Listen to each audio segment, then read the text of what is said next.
Teh-shoo-VAH, return to Yehovah. This is the time to turn back fully to Yehovah, in heart, in mind, in deed. He welcomes the contrite with compassion and restores the humble with mercy.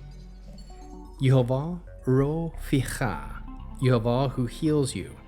Yehovah Elohei, Yehovah Rophecha. Kadosh, Kadosh, Kadosh. Please fill me and lead me, cover me and stir me, and speak through me with your Ruach Kodesh, that I may speak your written words with boldness and humility to those who listen. I ask all these things in Yeshua Mashiach's name. Amen. We'll start with the Shema. Listen and obey. Children of Yehovah, pay careful attention and respond. Yehovah is our power and authority.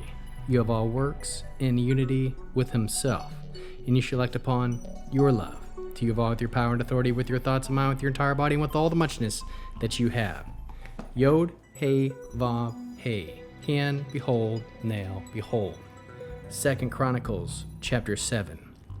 When Shlomo had finished praying, fire came down from heaven and consumed the burnt offering and the sacrifices, and the glory of Yehovah filled Elohe, the temple, so that the Kohanim could not enter the Elohe house of Yehovah, because the glory of Yehovah filled Yehovah's house. All the people of Israel saw that the fire came down, and the glory of Yehovah was on the house. They bowed down with their faces to the ground on the flooring, prostrated themselves. They gave thanks to Yehovah, for he is good, for his grace continues forever.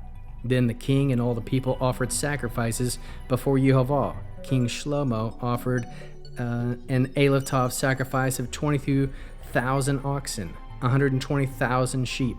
Thus the king and all the people dedicated the Elohe house of God.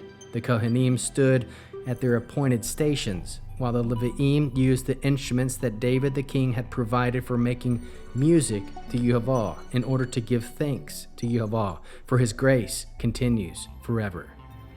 By means of the praise David had composed, opposite them the Kohanim sounded trumpets, and all Israel stood up. Shlomo also consecrated the Elohe center of the courtyard in front of the house of Yehovah, because he had to offer the burnt offerings and the Elohe fat of the peace offerings there. For the bronze altar which Shlomo had made could not receive Elohe of the burnt offerings, Elohe of the grain offerings of the fat. So Shlomo celebrated Elohe of the festival at every time for 7 days, together with all Israel, an enormous gathering. They had come all the way from the entrance of Hamat to the Vadi of Egypt. On the 8th day they held a solemn assembly, having observed the dedication of the altar for 7 days and the festival for 7 days. Then, on the 23rd day of the 7th month, he sent Elohe of the people away to their tents, full of joy and glad of heart, for all the goodness Yehovah had shown David, to Shlomo, and to Israel, his people. Thus Shlomo finished the Elohe house of Yehovah and the Elohe royal palace, Elohe of everything that Shlomo had set in his heart on making in the house of Yehovah, in his own palace, he accomplished successfully. Yehovah appeared to Shlomo by night and said to him, I have heard Elohe of your prayers, and have chosen this place for myself as a house of sacrifice. If I shut up the sky so that there is no rain, or if I order locusts to devour the land, or if I send an epidemic of sickness among my people, then if my people who bear my name will humble themselves, pray, seek my face, and turn from their evil ways, I will hear from heaven, forgive their sin, and heal Elohe their land.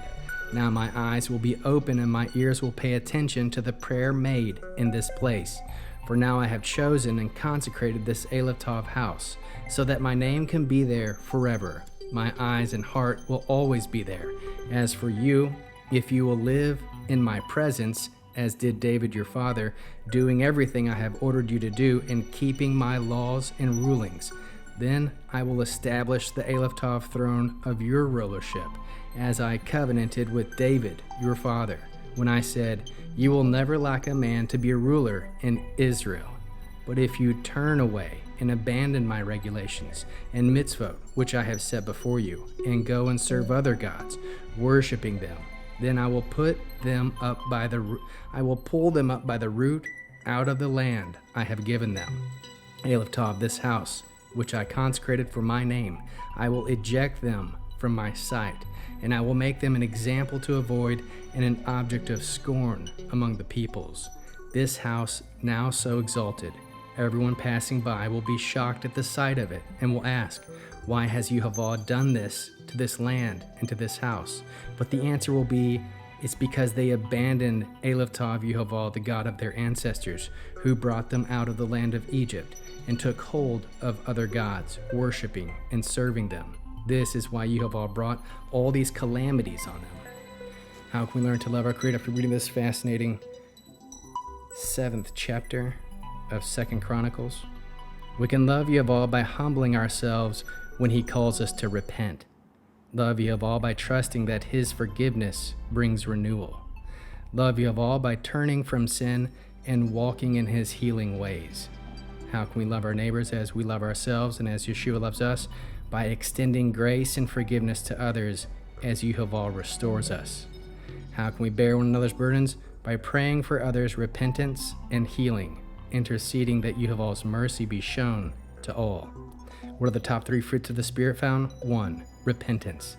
Yehovah responds when His people humble themselves and pray. 2. Restoration. He heals both land and heart when they return to Him. 3. Mercy. His covenant love endures even after judgment. What is the Hebrew word that encapsulates this chapter? Teh-shoo-VAH. Return, repentance, turning back. Verse 14. If my people, who are called by my name, will humble themselves and pray. How can we find Yeshua in the scriptures? The fire from heaven symbolizes Yeshua's atonement, the true cleansing flame. Yehovah's invitation to turn and be healed finds its fulfillment in Messiah's call to repent. The temple filled with glory foreshadows the indwelling spirit within redeemed hearts. Mitzvah response, Torah-Based, Mitzvah. Deuteronomy 30 verse 2, and you shall return to Yehovah your God and obey His voice with all your heart and with all your soul. A response might look like this: I will return fully to Yehovah, surrendering pride and letting His Spirit restore me. Hebrew declaration: Ashuvel Yehovah, vayirpa et nefshi. I will return to Yehovah and He will heal my soul. The return of a season to Teh-shoo-VAH. Shavu Elohei v'shuvah Elechem. Return to me and I will return to you. Malachi 3 verse 7. Let every prayer, every tear, every word be your journey home to Yehovah. We'll end with this Aaronic blessing using the name. Yehovah will kneel before you presenting gifts, and He will guard you with a hedge of protection. Yehovah will illuminate the wholeness of His being towards you, bringing order, and He'll provide you with love, sustenance, and friendship. Yehovah will lift up the wholeness of His being and look upon you, set in place all you need to be whole and complete. Shalom, shalom.